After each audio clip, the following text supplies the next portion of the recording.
The advice and opinions expressed by the host of Autism Live and her guests are meant solely as suggestion and should not be in any way construed as child-specific advice. Any choices you make in determining your child's treatment are completely at your own discretion.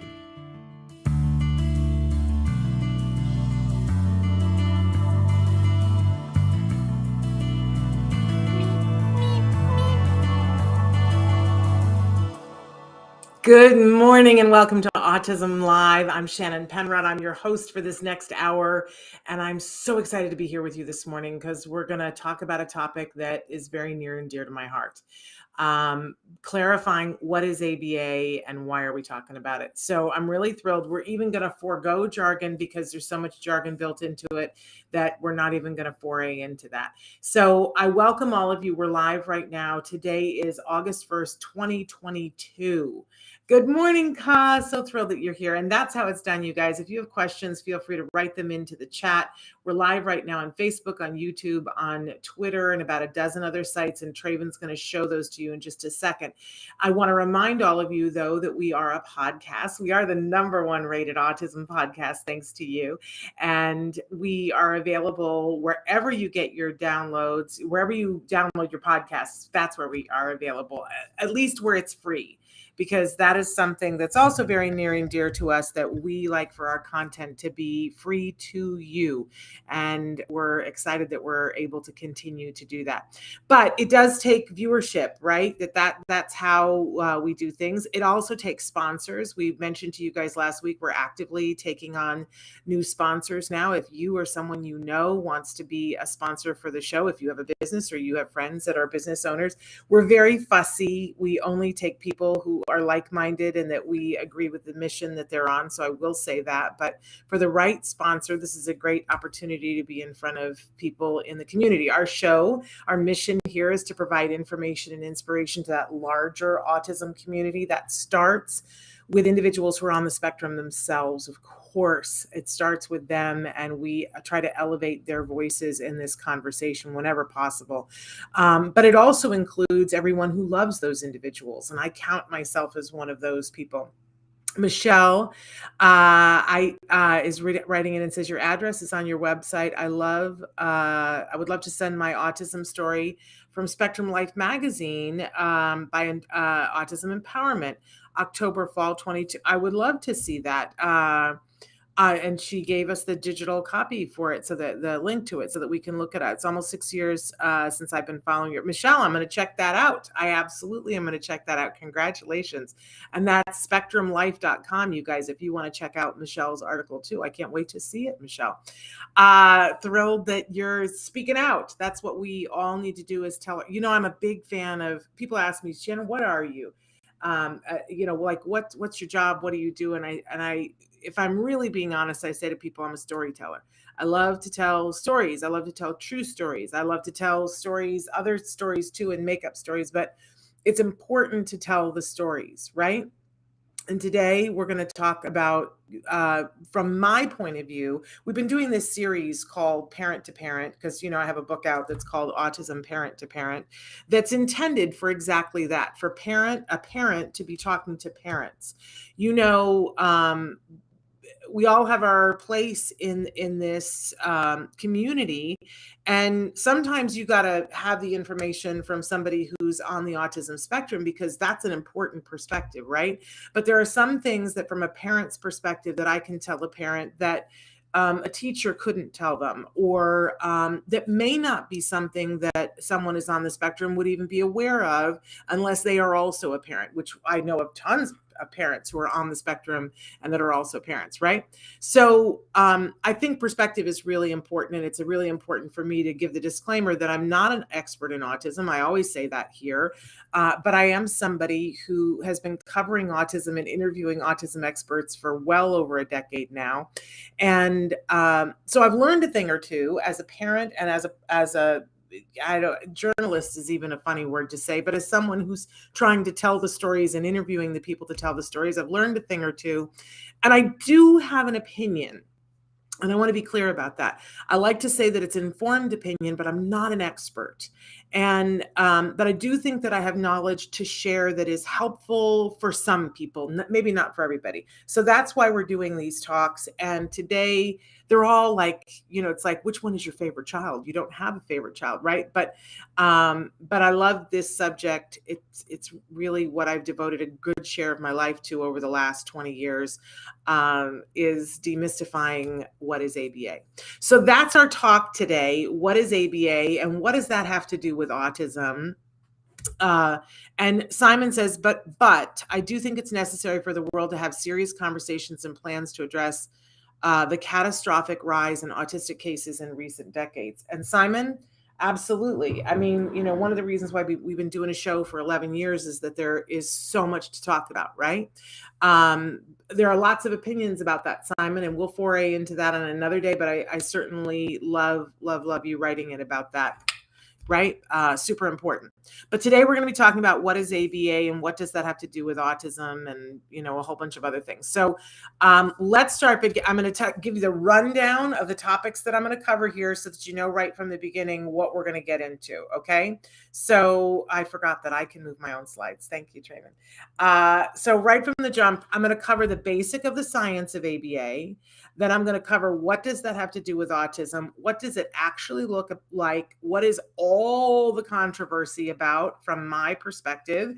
And if it's so good, why? Because that's what I hear from you guys. Well, if it's so good, then where are all the adults that have good things to say about ABA? And if it's so good, there are endless questions about that. So this is what we're going to cover in this topic. And I'm kind of going to go fast because there's so much to say, right? And we only have an hour scheduled, although you know me, I will go over if I need to. Okay, so let's just jump right in here with the beginning of the basics of the science, because I feel like this is something, and I hate the way I set this slide up. That's really unfortunate. But, I made these slides and I hate the way I did it. There we go. I think sometimes we get far afield from what it actually is. So I gave you the definition from Cooper, Heron, and Hayward, the people that I absolutely love, but secretly like to make fun of their definitions. So applied behavior analysis. Okay, I've got to rearrange things here a little bit. All right. So applied behavior analysis, ABA, is the science in which tactics derived from the principles of behavior are applied. Oh, we're applying behavior to improve socially significant behavior, and experimentation is used to identify the variables responsible for the improvement in behavior. Anyone, is this helpful or useful to you? Raise your hand if it is. Oh, I see no hands up. Because for me, this is, if you don't know what applied behavior analysis is, then you don't know what applying analysis to behavior is. Anyone? Yeah. Okay. So what I like to say to people when they're asking me, because I like to condense it down into something that people can get their brains wrapped around, and it's not a perfect thing, right? This is what we do on Jargon of the Day, is I give you the definition that makes the experts go crazy, but maybe we can start to begin to understand, right? It's using the science of behavior to teach effectively.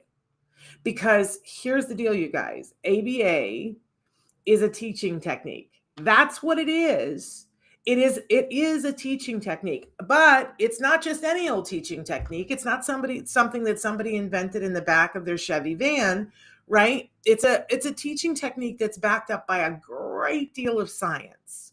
And I don't know about you, I'm a former teacher, and I love learning. I love when people grow. I love when any people can learn, grow, and be taught something. And I love watching it. I used to love watching that show, Who Wants to Be a Millionaire?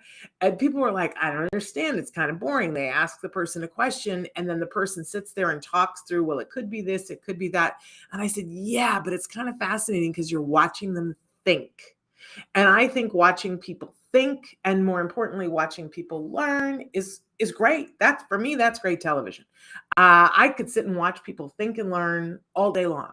I love being in a lecture hall when somebody who's great is at the front of the room and you watch people's minds change and grow. Woo, that's good stuff. Hello, Dark Angel. Thrilled that you're here. So if you're at all into teaching and you want to know what works versus what doesn't work, then ABA should be of interest to you, because ABA is considered the best teaching technique. It's considered the most effective. And that is not just for people on the autism spectrum. Okay. And I think, let's get on here to our next slide here. I guess I don't do a big history of it, but ABA is an old science. It's a very old science. It was not invented for autism, nor is it solely used for autism. I think in recent years, it's about 50% used for autism of people who are in the field of ABA. How many of them are involved with autism? But that still means that there's like 50% of the people who are doing ABA and not having anything to do with autism. So it was not invented for autism. It was invented to look at how do people learn, because this is a very big deal in our world, in our environment, right? So let's go through the basics here. And I'm going to make all the experts break out into hives. But remember, I said this is coming from a parent with a parent's understanding, so that hopefully you guys can understand it.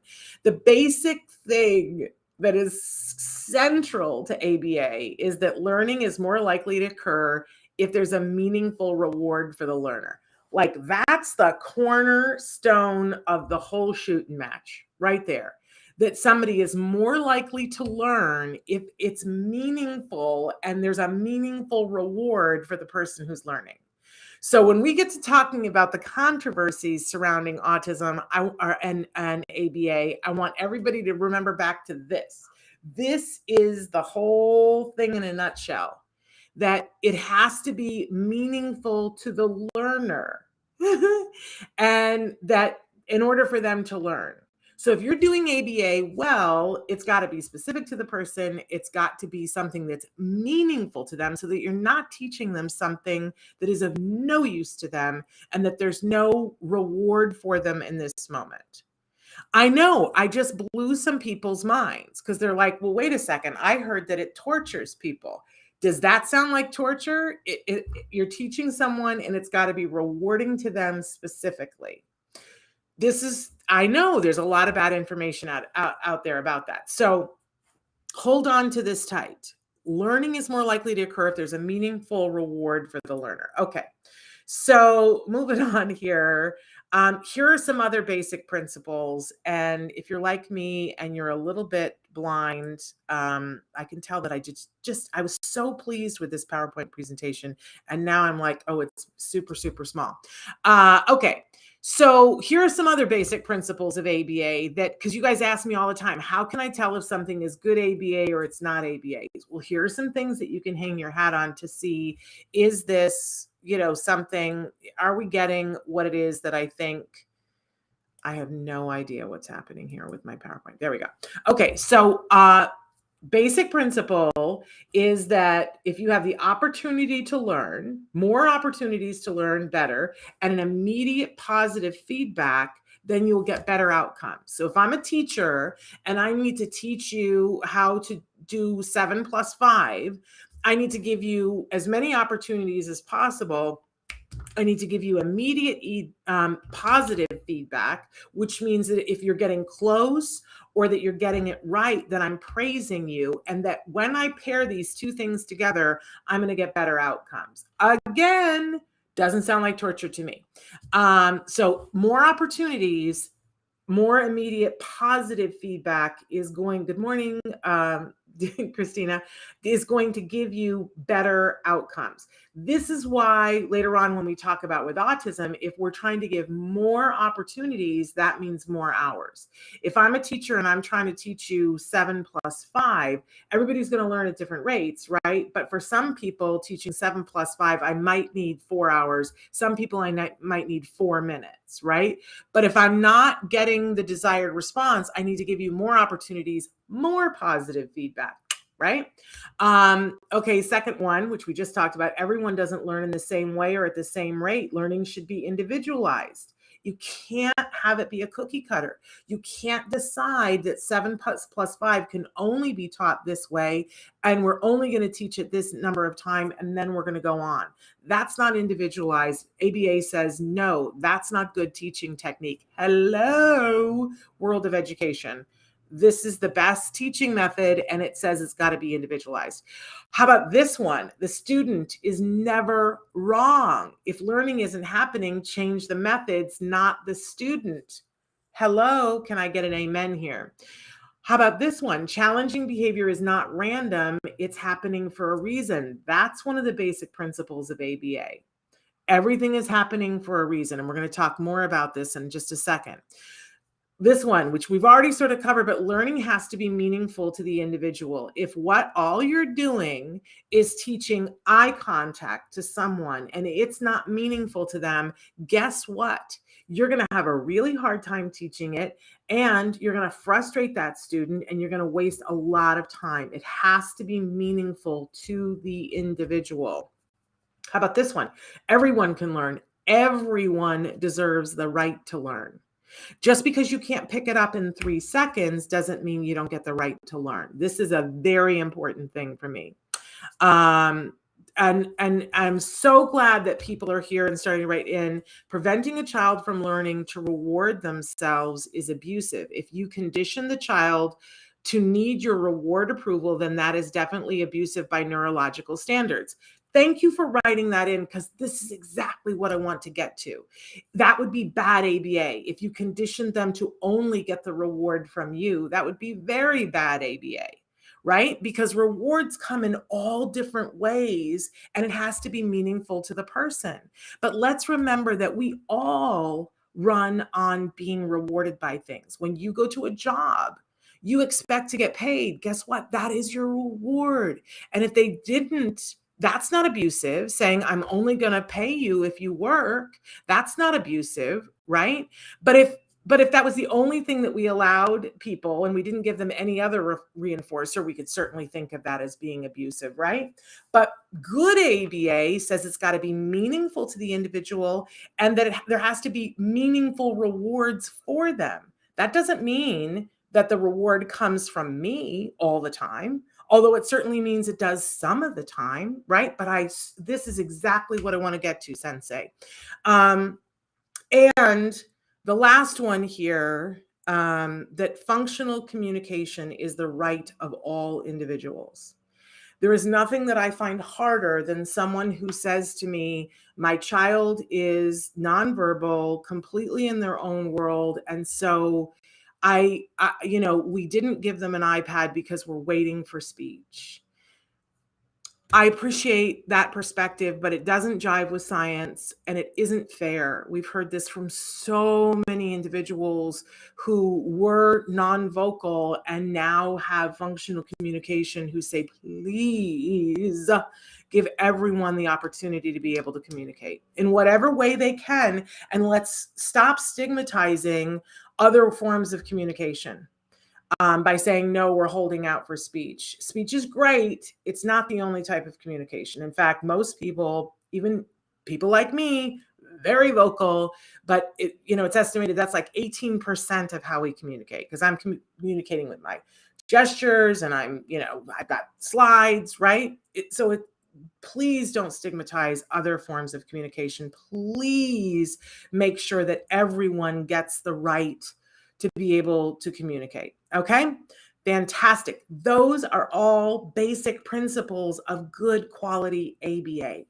So it's good teaching, but it's how we apply it, right? That's why it's called applied behavior analysis. Okay, because you got to apply it in the right. Okay, so what's this got to do with autism? How did autism get into the mix? If this is an age-old science, how did autism get into the mix of it? Okay, so before Ivar Lovis decided that he was going to look at, well, ABA is very effective at teaching a wide range of people a wide range of skills, maybe we should apply it to autism. Before that happened, we need to be clear that when someone was diagnosed with autism, and if they needed support, that families were told that they should literally say goodbye to their children and put them into a facility and never see them again. That is what parents were told. Parents were also told that it was their fault.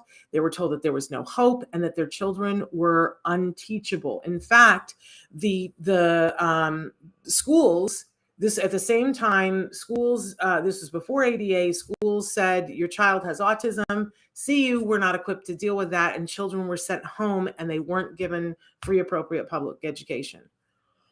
Frightening, right? There was no, look at the slide we just looked at about how important it is to give opportunity to teach, and the opportunity was completely taken away.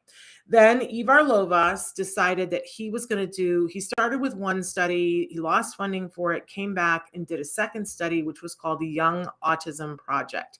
And he had a bunch of funding, and he said, the first time with the first study, the kids were a little bit older and they didn't retain the information as well as he wanted them to. They made strides, but it took them longer to teach them, and they didn't retain the information. And he had this idea that maybe if we start younger, we're going to be able to get the kids caught up faster, and that maybe it'll stick.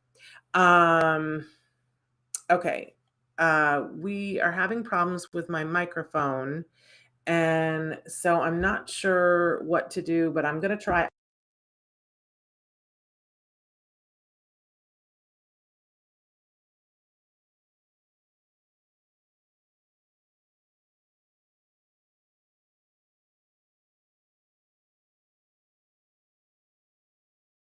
You cannot hear me. So hang on one second, you guys. We're having microphone problems. Let me see if I can solve what is going on. And now I'm having sirens. Can you hear me now? Are we still having the problem? Hello? Hang on, you guys. I'm going to turn, how's this? My mic gain was all the way up at 100. How's this, Traven? That better? Is that better? It's changing on its own. No. It goes up to 100 no matter what I do, Traven. I do not know. Let me go to, sorry, you guys, hang on. Please hold, as they say. Audio. Let's take it off of this. Can you guys hear me now? Is that better? Okay. So continuing on, you guys, we got microphone issues. Okay, so here was Lovaas, and he said we're gonna go and do a study with. Thank you, Christina, I appreciate it. Dark Angel says my 4-year-old surprises me with how he gets happy when I tell him bravo, bravo after he identifies a flashcard from another. Hey, listen, not everybody loves praise, but a lot of us do. A lot of us love praise, and there's nothing wrong with praising people and telling them they're doing a good job. Boy, we can all do more of that. So Lovaas said, what if we were to take these principles and apply this to young children? And he took a group of children between the ages of 2 and 5 and said, we're going to do this intensively. And then they published the findings. And I'm going to go through what the findings are in just a second. As a result of that, more and more people said, is this true? A lot of people said that can't be replicated because it was kind of amazing what the results were. And more people said, can we replicate this? There are thousands of studies now that have replicated it. In the course of all this, the Surgeon General named ABA the gold standard of treatment, which was a very big deal and is why things started to propel, and more parents said, hey, if this is so good, I think we're going to try it for our child. Why isn't this being covered by insurance? We all fought really hard during the Obamacare era.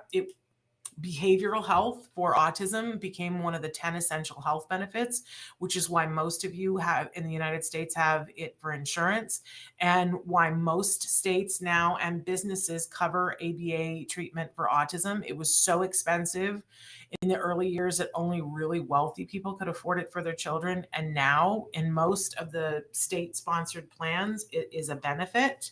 And in all states, there is a mandate now for insurance to cover it to some extent. So that's where the genesis of it with autism all stems from that Lovaas Young Autism Project. All right, so what was that? What's that got to do with anything? So Lovaas took children ages 2 to 5. He said, we're going to give them 40 hours a week, and we're going to commit to doing this from 2 to 4 years. Think about that for just a second. Because almost everything that is done for autism comes from this seed, right? But everybody wants to monkey with these variables here. The kids were ages 2 to 5, 40 hours of therapy a week. And if you talk to Dr. Doreen Granpeesheh, who we have on the show regularly and do Ask Dr. Doreen with, and she was one of the original people in the Lovaas Young Autism Project.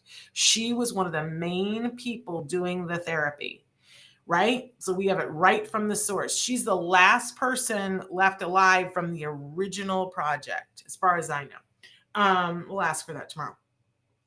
She says that they did 40 hours a week because that's how often they could have the kids. The parents went to work, they had the kids for 40 hours a week. But in actuality, she says they taught the parents how to do it, and that they said every waking hour. That every waking hour had to be this educational, enriched environment, and that they did this for 2 to 4 years. At the end, what they published, their findings, there were 3 different categories of outcomes for the kids. Look at the 3 categories. 47% of the kids were deemed, there's the word, have your emotions about it, recovered. What does that mean? It means that they clinically no longer qualified for a diagnosis of autism spectrum disorder. That does not mean that they were changed or that their brains changed or that the way that they thought was changed. They were not brainwashed into being typical, which is what people like to say. They were still brilliant and saw the world in a different way, but they no longer had a disability, and they no longer needed support, and they continued through their lives to no longer need support. They didn't have to have somebody who handled their finances. These people went on to lead their lives without someone, being of support to them any more than anyone else, right? I mean, we all have support in different, we have our friends and things like that, but they didn't have to have support to lead their lives happily the way they wanted to. That's pretty incredible. When you go from absolutely no hope, put your child away, say goodbye to your child, and forget about ever communicating with your child, 47% of the children in that study went on to lead their lives with nobody commenting and going, oh, what are we going to do about X, Y, or Z? They didn't need support. That got everybody's attention. It's 47% though. So what happened to the other kids? Okay, so 42%, I don't think my math, I think that's 32%. I think my slide is right, is wrong here. But whatever the math is, but I know the last one is 11, so it must be 32%, right? I don't know. Made significant progress. They still made tons of progress and learned new things. But at the end of the period of time of investigation, they still qualified for a diagnosis of an autism spectrum disorder, and they still needed some support. But with the support, they were very successful in leading their lives and having jobs and so on and so forth. So maybe they went to college, but they needed support at college, or they went to work, but they needed a job coach, but were able to be very successful with that coach, right? And then there were 11% of the kids that made meaningful progress on adaptive skills. So everybody was potty trained, everybody could feed themselves, they could get dressed, all of those things. Those are what the adaptive skills are, right? and that everybody in this category gained functional communication. Everyone could communicate in one form or another, but this group of people continued to need significant support, and the expectation was that they were going to need significant support throughout their life. It is notable that most of the kids in this category were deemed to have an additional diagnosis in addition to the autism, that some of them were Down syndrome, some of them, they had other diagnoses that went hand in hand with the autism. So they still made progress, but they were going to still need support the rest of their lives.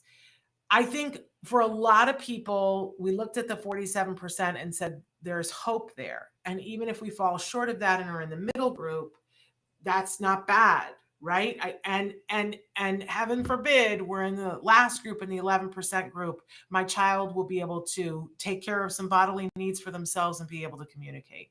And I think a lot of parents like myself saw this and said, this is what I want for my child, right? You can understand why somebody would say, what are my other choices? Oh, you got nothing else where you can show outcome in this way? And I have to tell you, there are lots of studies now.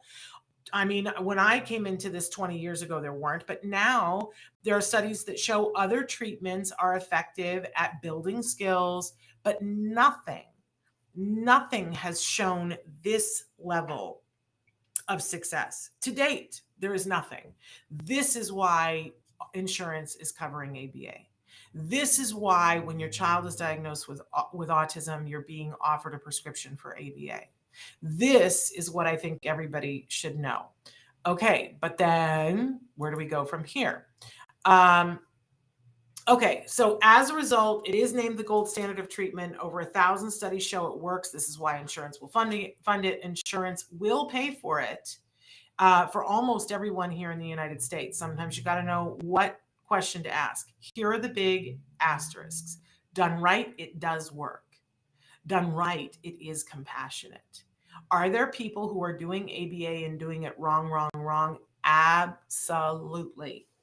Absolutely. Let's not mince words here. So you got to make sure you're getting the good stuff, and you got to be diligent. And that's one of the soapboxes that I get on a regular basis.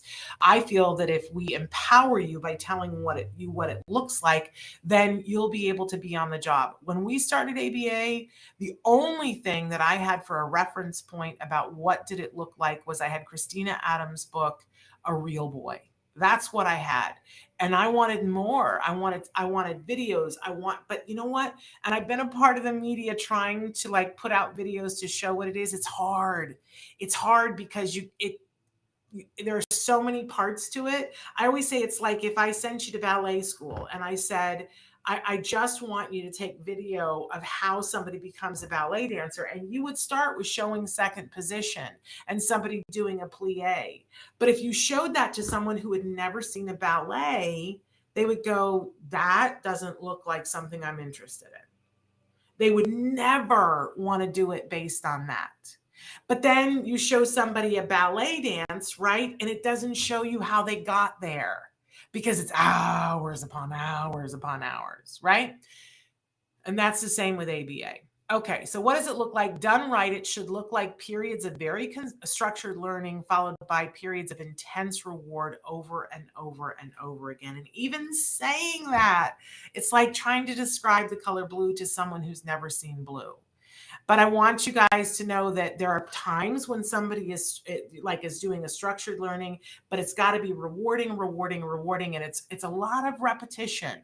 But that doesn't even do it justice, because it has to be fun. It has to be fun. Okay. So in a nutshell, what ABA is trying to do with anyone, whether it's working with autism or working somebody not with autism, is that we're saying that there are these behaviors, and we want to decrease some behaviors and we want to increase other behaviors. So if you are sitting there right now and you're a person that's on the spectrum, or you're a parent, or you're a teacher and you're watching this, I want you to think of yourself and think about who you are in the world. Are there some behaviors that you have that you know that your life would be better if you decrease them? I'm going to guess you would say yes, right? Like maybe you're staying up too late. right? And you know that you should go to bed earlier. Or maybe you're smoking, or maybe you're eating too much sodium. I don't know for you, but we all have some behavior that our life would improve if we would just stop doing it. So why don't we? Because it's a behavior, and behavior is wrapped up in a lot of different things, right? But if we could effectively make it easier for you to change that behavior and be happy, wouldn't that be a good thing? For sure, it would, right?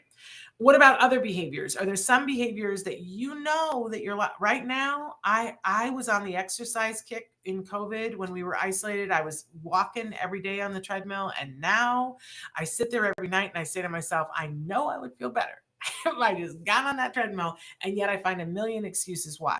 So if we decrease some behaviors and increase other behaviors, we know that quality of life can go up if it is tied to the individual's needs and wants, right?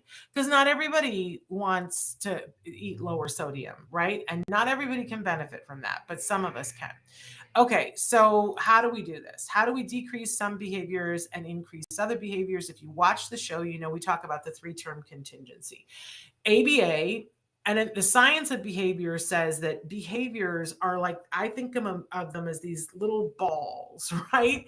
And each ball is connected to other things. It doesn't exist in space by itself. And so each little behavior has this sort of chain that makes up its own little ball. So it's not just the behavior, that we call it the ABCs of behavior. So first there's an antecedent. There's something that happens that as a result, the behavior happens. And then after the behavior, there's always a consequence. Always, always, always, always. This is true of all living things, by the way. This has nothing to do with autism, but autism is included in the living things, right?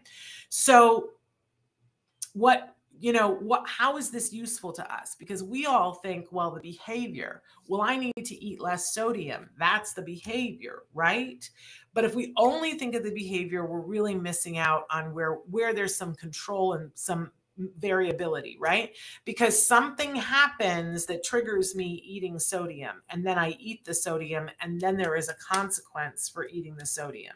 And what ABA says is trying to just like modify behavior is a fool's errand, because you can't. People are people. They're going to behave the way they want to behave. Stop trying to control the behavior.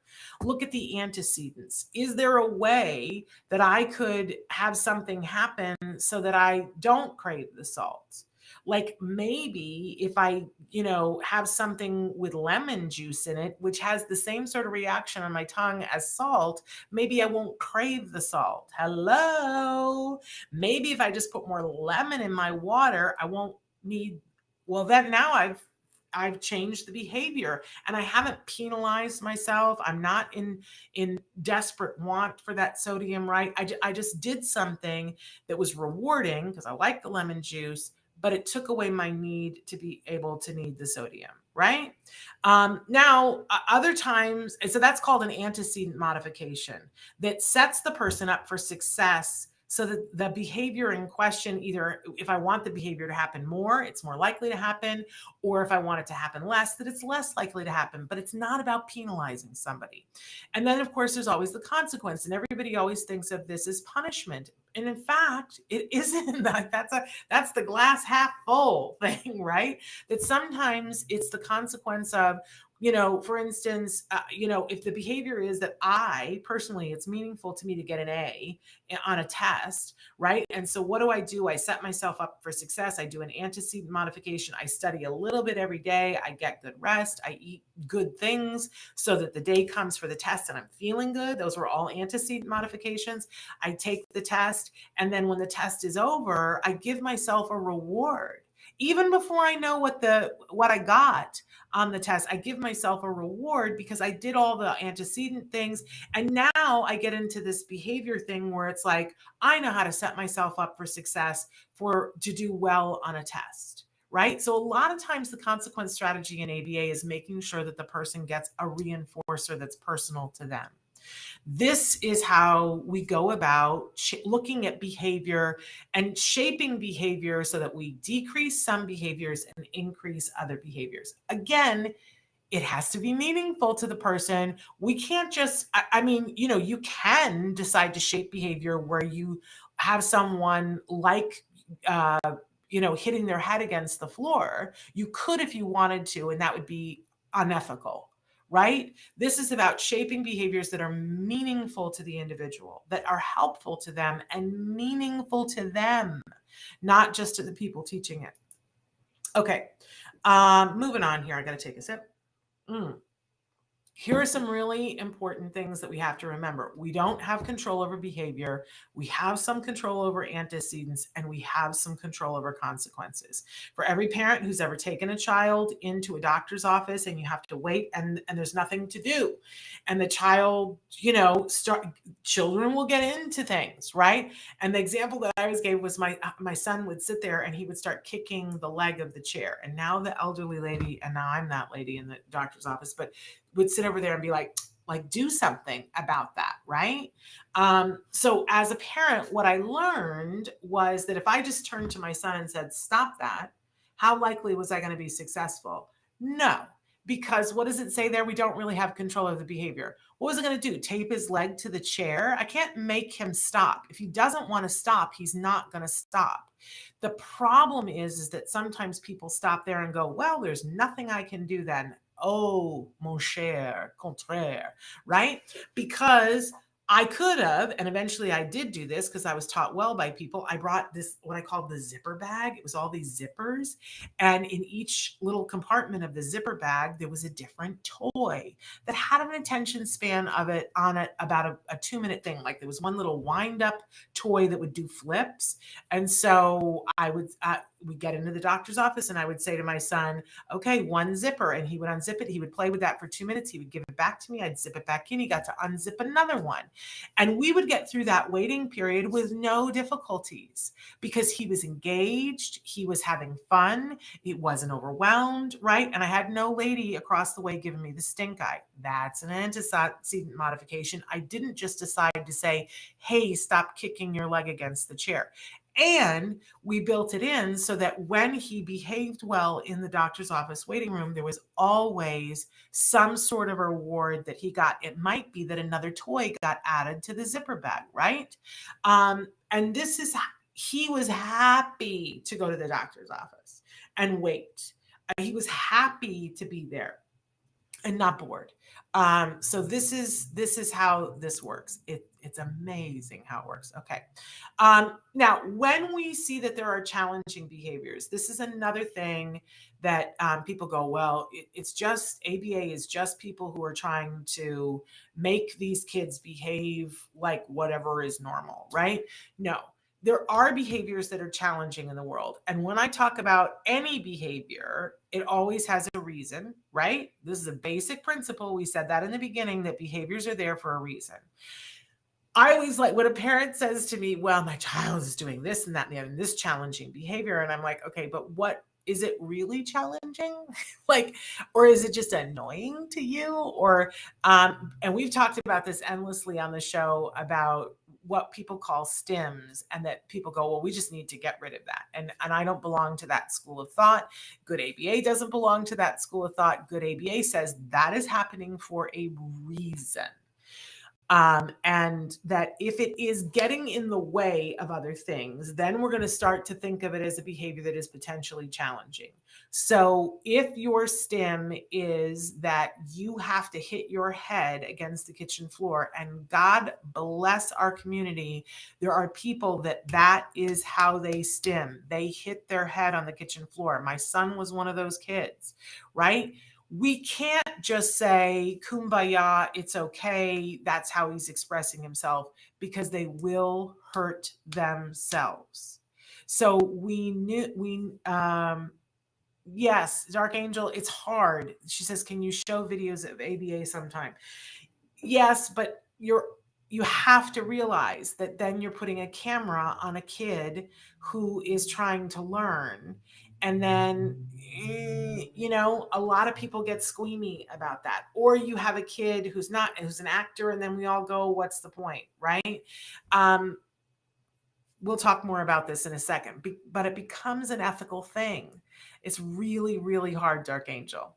That's why we're going to get into the, if it's so good, why don't we see videos of it all the time? Because we're protecting people's ability to learn, right? But when we start to talk about a behavior and say that it's challenging, and my philosophy is that we don't call it challenging unless it is in some way disrupting something for the actual individual. It can't, for me, it can't just solely be something that, well, it's annoying to this person, or the other kids don't like them when they, because that's not fair to me. Challenging behaviors for me are things that have an direct impact for the individual, like the hitting the head on the kitchen floor, right? Then when we see a behavior that we go, this is preventing learning, this is hurting them, this is, causing them to feel bad about themselves, whatever, then we can target that behavior and go, that's a challenging behavior, and we want to decrease that behavior. It's getting in the person's way. But it's really important that we know the 4 usual suspects. There's 4 usual reasons why any of us engage in challenging behavior. So there's the big 4. There's an asterisk because there's a sometimes 5, like there's and sometimes Y for the vowels. But one of the biggest ones is attention. We all do things to get attention. And I love it when a parent says to me, oh, no, it wouldn't be for attention because we yell at him every time he does that. And I'm like, but that's attention. Right? Even bad attention. If you doubt me, go get a tabloid. People engage in behavior to get attention, even when it's bad. If you need attention, you'll take whatever attention you can get, right? That's a big one. People do things to escape. They escape people, feelings, pain, fear.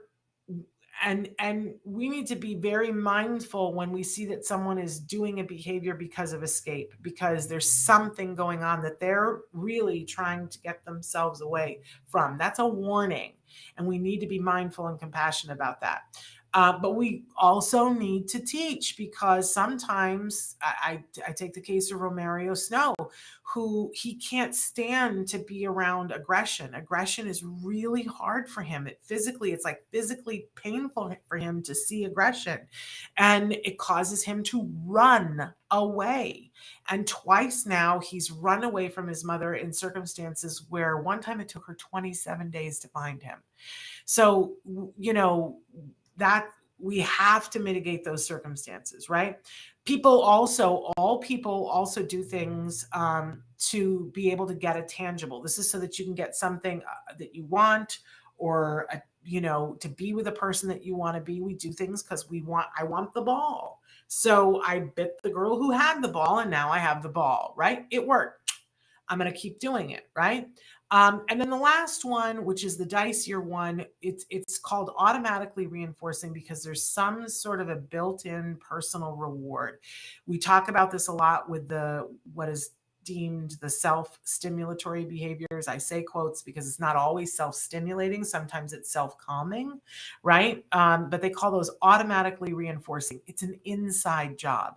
The reward that the person gets for it is on the inside. You and I can't see it. It's hard to detect, but we know that they're getting an inside reward for it. And the 5th one that is there sometimes is control. And many of you will write in and say, my child does things that I know they don't even like because they want to be in control. Hello. My name is Shannon, and I like to be in control. And I think that a lot of people like to be in control. And I think our kids want to be in control of themselves and their lives. I think we need to be compassionate about that. And if I don't get the opportunity to be in control, I will act out, as will most people. Okay. So these are our suspects, and we need to know what the reason is if we're going to intervene in a compassionate and kind way, because we never try to, if I have a need for an attention, this is where people don't understand. If I have a need for attention, then people go, okay, well, then I'm just not going to give attention to it. All right, that's a strategy, but it means you have to give the attention somewhere else. Because if you just deprive the person of the thing that they needed, then you're going to make their life miserable, and you're not going to be doing effective teaching. When I was a teacher, this was explained to me before I ever knew what ABA was. And they would say, okay, if you got a kid in the classroom who's just really wrecking the thing all the time because they got something funny, they're like the class clown, they got something going on, it's attention 9 times out of 10. And what you got to do is shower them with attention before they act out. These are the kids that I would go, there was one young man that I remember very distinctly, and his name was Juan. And I said, Juan, could you come up and be my assistant? And I would praise him. And he got all the attention. He was up at the front of the classroom with me, and the kid would beam. And other teachers would say, I don't understand it. That kid is so amazing in your class and he's learning so much. How come I can't do that? Well, you're not showering him with attention. And they would say, oh no, quite the contrary. I try to ignore everything that he does. How's that working for you?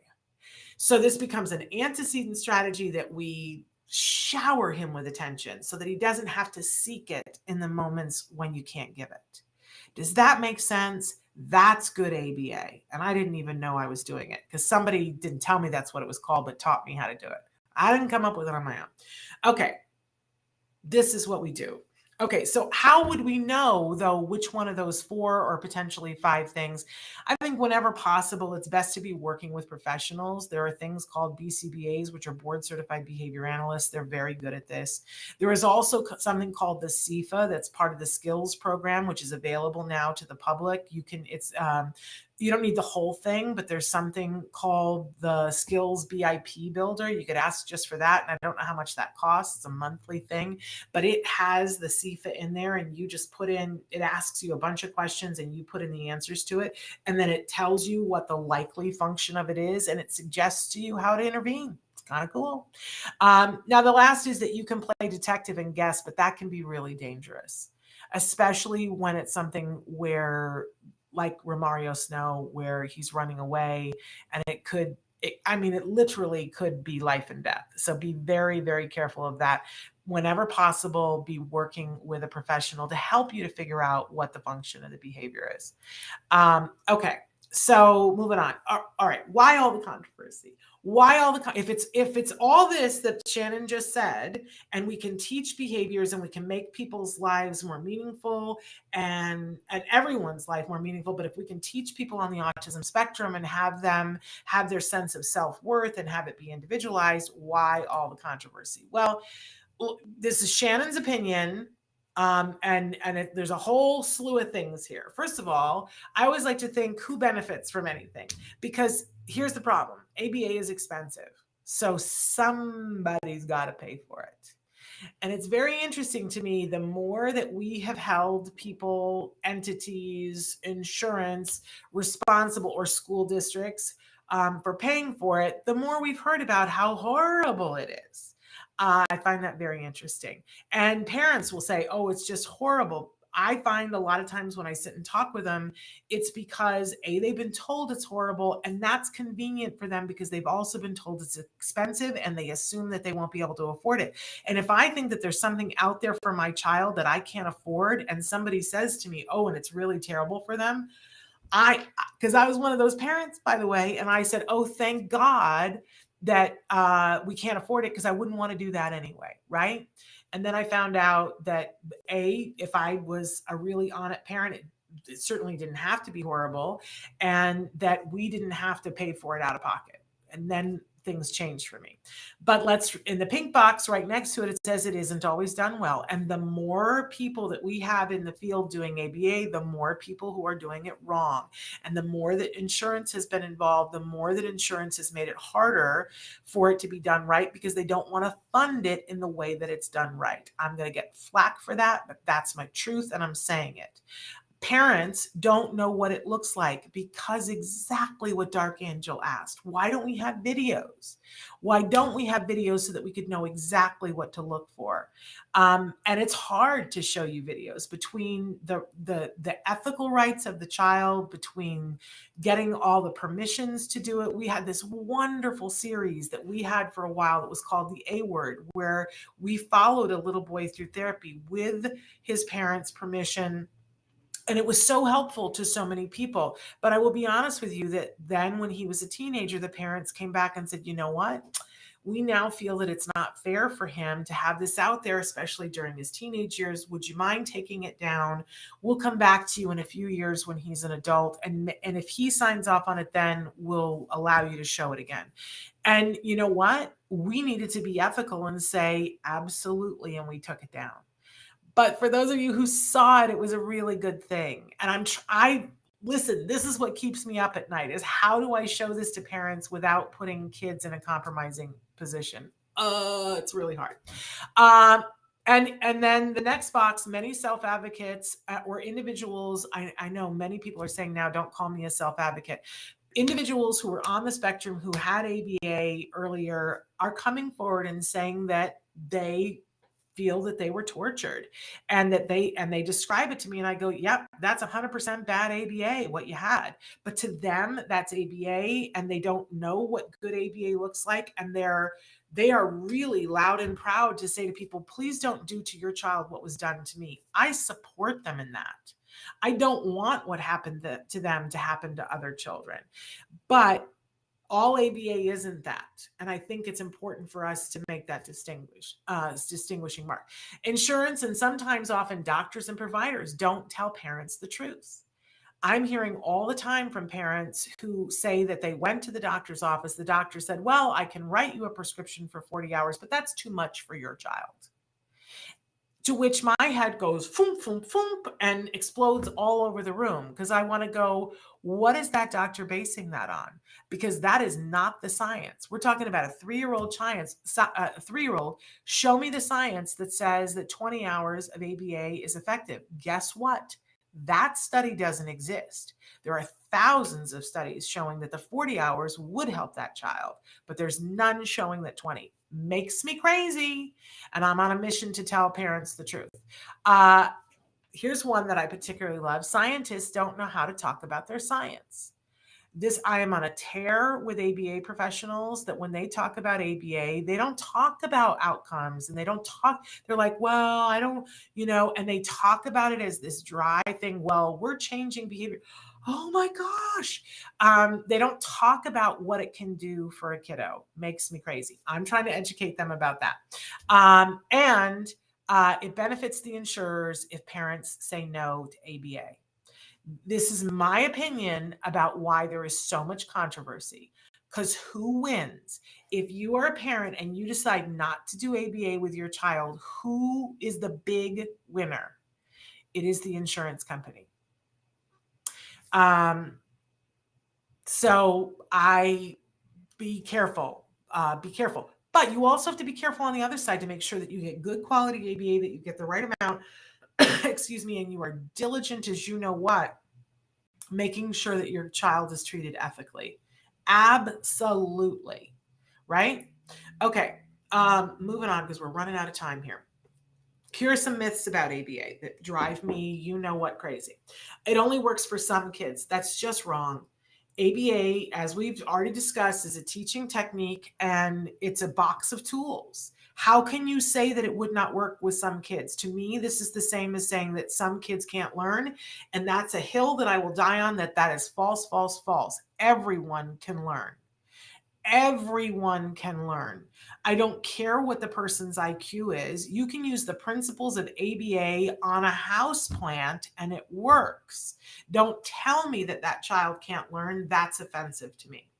How about it teaches kids to be compliant robots? That's wrong. You could use the principles of ABA to do that if you were a person who was a horrible person. And I won't say that people haven't. I think that people have. But that is not ABA. That is not the science of ABA. That is someone teaching in a way that is inappropriate. But that's not ABA. That's the teacher.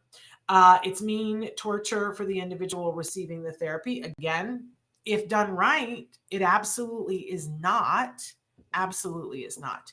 That the therapists are untrained. I think that most people who are doing now, insurance has made it almost impossible to train people really well, but they're not untrained.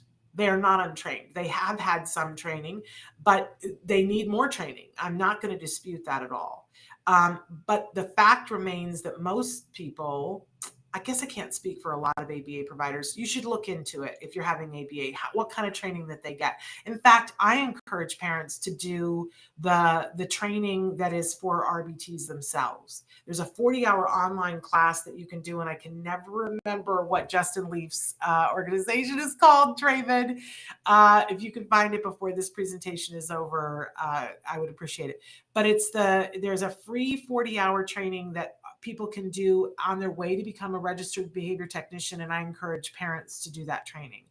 When you do that training and you ask, has the person who is working with my child done that training, you will see that those people have more training about autism and dealing with what's going to happen with your child than any person in any school that you're going to take your child to. So they're not untrained. They can, thank you, Melissa, the Autism Partnership Foundation. Thank you, Melissa. We love Justin. Why do I have a mental block? Because we post it all the time. They give that 40-hour training for free. Check it out. And then the last myth I wrote, it's expensive and time consuming. Oh, wait a minute. That's true. That is not a myth. That is true. It is expensive. It is time consuming because good teaching takes time. So that is not a myth. I'm just making fun of myself there. Okay, moving on. We've only got a few slides left here.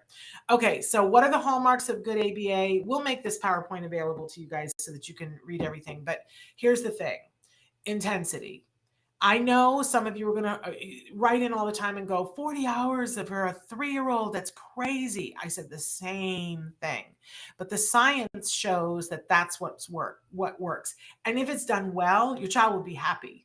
It's like if you could have the best nanny who understands the science behind teaching, who makes your child's whole world educationally exciting, came and worked with your child.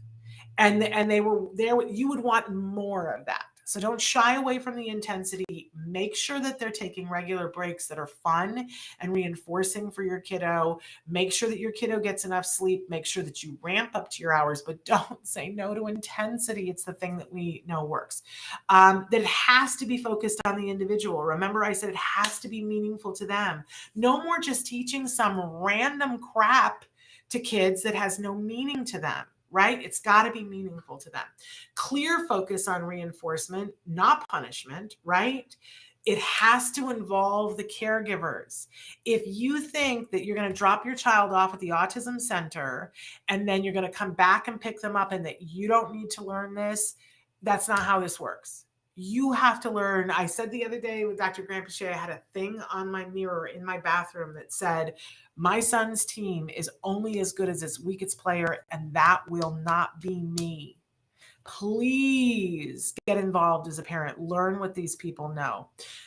Your organization, and they have to have built-in, they call it caregiver collaboration or parent training, whatever they call it. Please get involved in that. And please, if they're not giving it to you, report them to their insurance company because they should be giving it to you. And your insurance company knows the value of you learning it, and they will get after them if they're not giving it to you.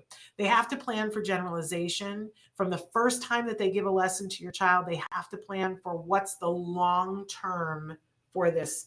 So if we're teaching, your child to go to the bathroom, we're not just teaching them how to go to the bathroom in the toilet downstairs. We're teaching them how to go to the bathroom in every toilet in the world. And we planned for how we're going to teach, that we're going to teach first here, then we're going to go to Target. Every single lesson your child has to have a plan for generalization, and you should ask for it. What's the plan for generalization for that lesson? And if they hem and haw, you are with the wrong ABA provider. They have to have a willingness to change techniques to suit your child. If they're saying to you, if your child learns through visual cues and they're like, well, we just don't do that here, run away. They have to have flexibility in their approach. They have to have a team approach. And guess who's on the team? You are. And your child is too. They have to communicate their tuchuses off, and there has to be dignity for all. Those are the hallmarks for good ABA. And if you're not seeing that, make a stink. Call your insurance company. Tell them, I'm not seeing this. Talk to them. Say, I'm not seeing this. It's important. This is how you stay the gatekeeper. Okay, what is the recipe for success? How did that Logos study get to those 47% of the kids getting to the point where they no longer needed support? It was intensity, y'all. They've done so many studies about this and said that intensity is one of the most important factors. And do you know that there's some crazy statistic that out of all the kids in the United States getting ABA, that I think the average number of hours a week is 12. You know what? That makes me want to jump off a bridge, because there's not a study, you guys, it doesn't say that.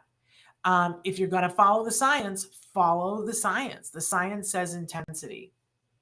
That you need to have a BCBA on your team that's got some experience. So if they don't, make sure they're being mentored by somebody. There are tons of BCBAs with experience. Ask them, are you being mentored? Don't feel bad about advocating for yourself or for your kid. And then look at the third one. The third predictor of success for kids that are doing ABA: intensity, experience, and parent involvement. If you learn what your therapists know, your kid's outcome will be better. That's just scientific proof. It's evidence. It's there. It's been proven. Okay, moving on. If it's so good, right? Everybody always says to me, if it's so good, where are all the adults, Shannon, that had ABA? Why aren't they speaking out about ABA? If it was so good, where are all these recovered kids? And why aren't they talking about how good the ABA is? And the truth is, because they are out living their lives. That's the truth, you guys.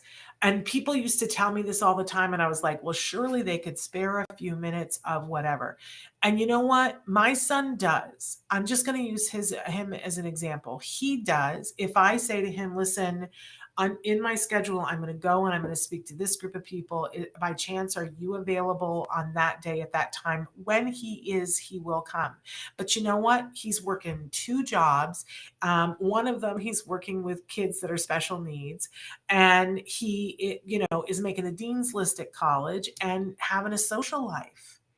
It's really hard. It's really, really hard. And some of these kids aren't. And people will say, oh, they're ashamed or they're embarrassed. Please do not ever say that to me. My son is not embarrassed at all to be a member of the autism community, not a little bit. Loves working in the field with individuals who have unique needs. He's not embarrassed of the fact that, he had a diagnosis. It's just that he will tell you is that then people act different around him. And like, look at every little thing. And he no longer is just, Jem. He's, Jem, who, had all this ABA therapy. And that's all anybody wants to talk to him about. And he's like, listen, I want to be helpful. I want to be supportive, but there's more to me than that story. And he deserves that right to live his life, as do so many of these other adults. So they're there, you guys. And if we try to feature them here on the show whenever it's conducive for them, but they're out there leading their lives. And we want that for them, right? I hope that someday you have that opportunity to be in the space where I'm at, where it's like, well, I can't ask him.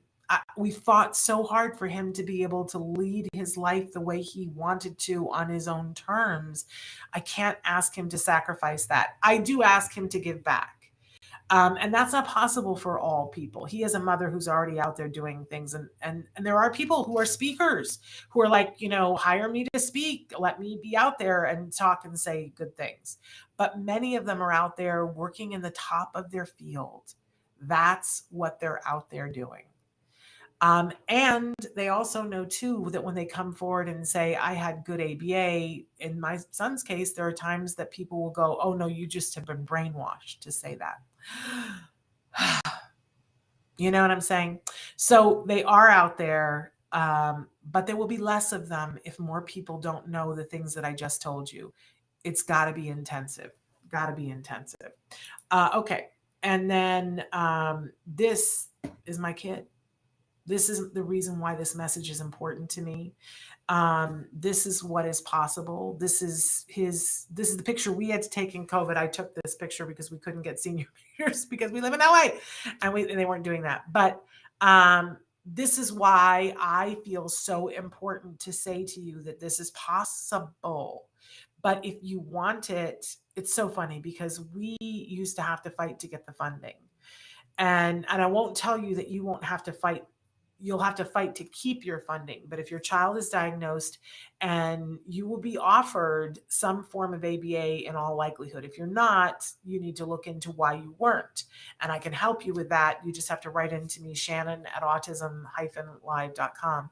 But the thing is what you're going to have to do in the beginning. Instead of fighting for the funding in the beginning, you have to fight for the right to get the full prescription, which is as many hours as appropriate for your child. There's different, but if you have a child between the ages of 2 and 5, please fight for 40 hours a week. They will give it to you.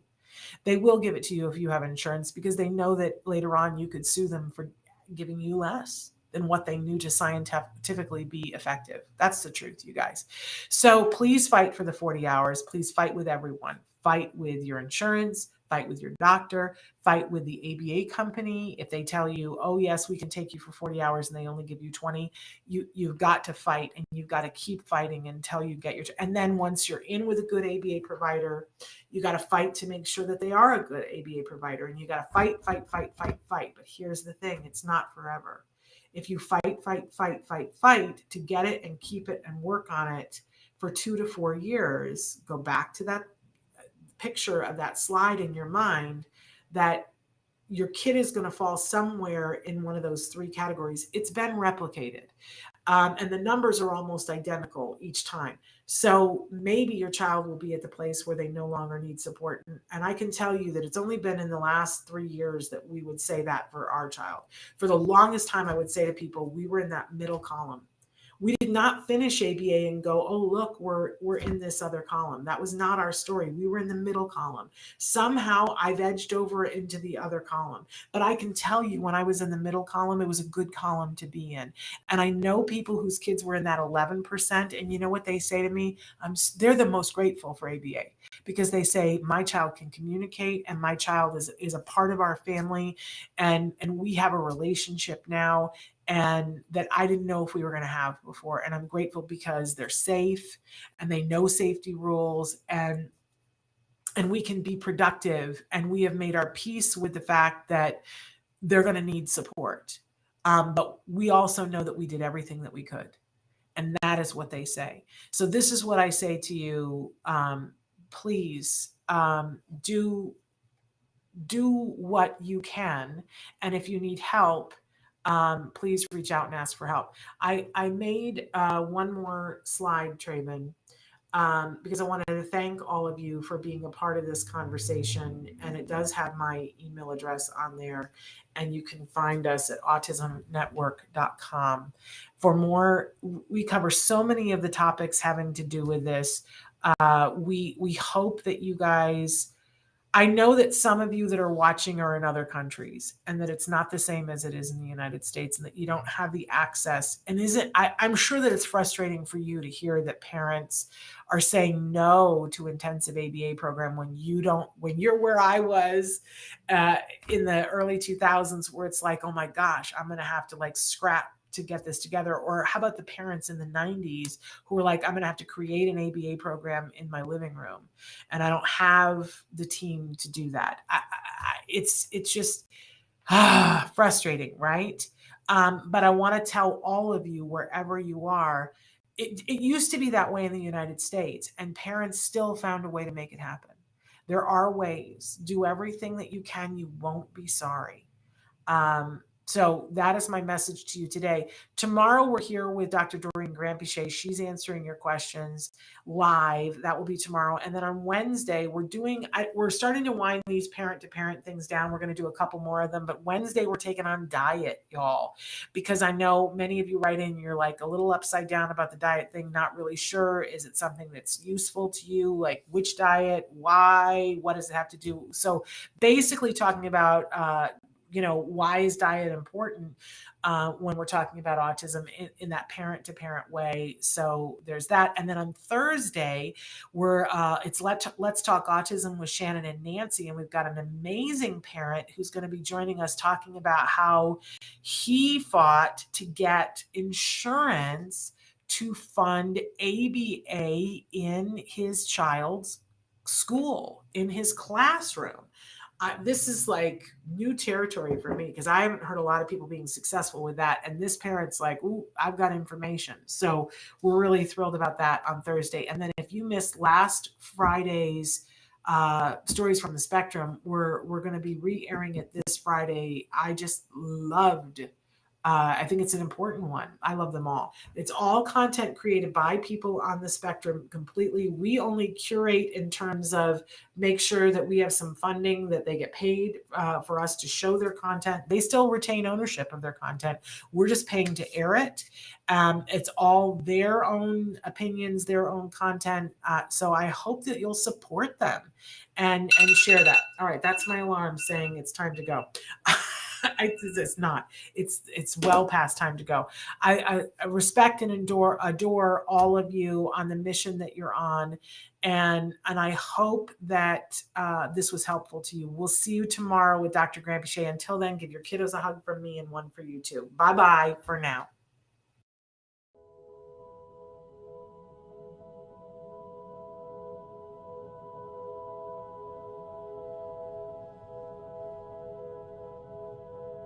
If you found anything helpful in this video, please give us a like. In fact, make sure that you smash that subscribe button on YouTube and give us a like on Facebook.